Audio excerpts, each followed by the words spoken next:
जिज्ञासा प्राणी के विज्ञानात्मक उत्कर्षण की आधारशिला है। इस तथ्य को प्रायः सभी मानते व जानते हैं।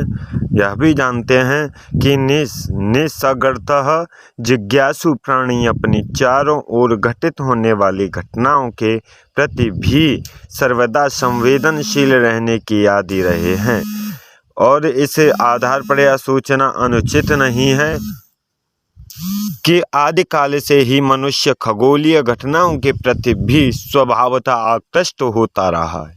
चूँकि आज भी जब लोग रात्रि के समय आकाश की ओर दृष्टिपात करते हैं अथवा देखते हैं, तो उन्हें भव्य चित्ता आकर्षक एवं चमत्कारिक दृश्य स्वतः अपनी ओर आकृष्ट कर कुछ विशेष सोचने को बाध्य कर देती हैं।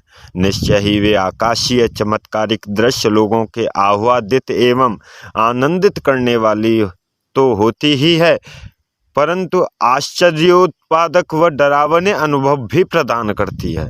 जिस प्रकार आकाश में चमकते अनंत ताराओं को देखकर कभी तो आनंदानुभूति होती है, कभी ग्रहण, उल्कापात, धूमकेतुओं आदि को देख लोग विस्मित व भयभीत भी हो जाते हैं, उसी प्रकार यह सोचना कतमपि अनुचित नहीं है कि सृष्टि के प्रारंभिक दिनों में लोग उपरोक्त प्रकार की चमत्कारिक घटनाओं या दृश्यों से निश्चय ही अत्यधिक विस्मित व भयभीत ही होते रहे होंगे, जिन्हें कभी लोगों द्वारा परमेश्वर का कोप भी समझा गया होगा। फिर शनैः शनैः उनके रहस्यों को उद्घाटित करने का सार्थक प्रयत्न भी किया गया होगा। प्रस्तुत ग्रंथ रावण संहिता के प्रवर्तक लंकेश्वर दशानन रावण के प्रसंग में देवताओं से भगवान श्री विष्णु का यह कहना है कि वे अभी उस युद्ध में परास्त नहीं कर सकते, रावण को प्राप्त दिव्य शक्तियों की ओर ही संकेत करता है। यह अजेयता प्रजापति ब्रह्मा से प्राप्त वर के कारण ही थी।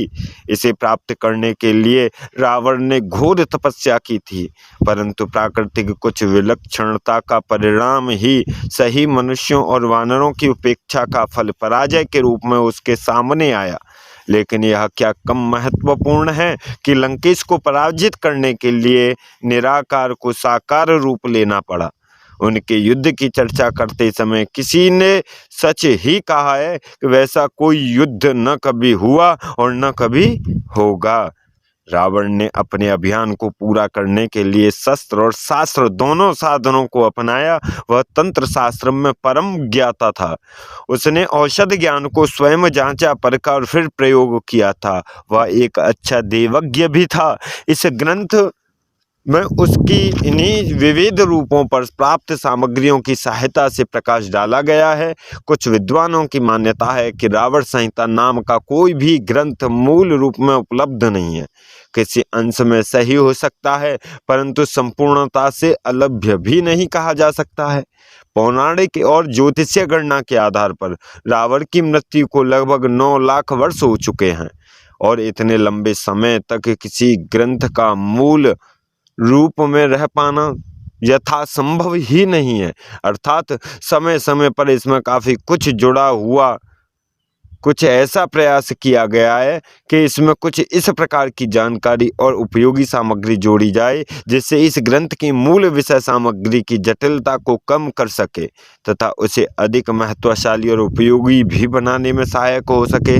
विश्वास पूर्वक यह कहा जा सकता है कि रावण संहिता ग्रंथ प्राचीन साहित्य में रुचि रखने वाले पाठकों को महाबली व शास्त्र मर्मज्ञ रावण के जीवन के कुछ महत्वपूर्ण पहलुओं की जानकारी देने में सक्षम हो सकेगा।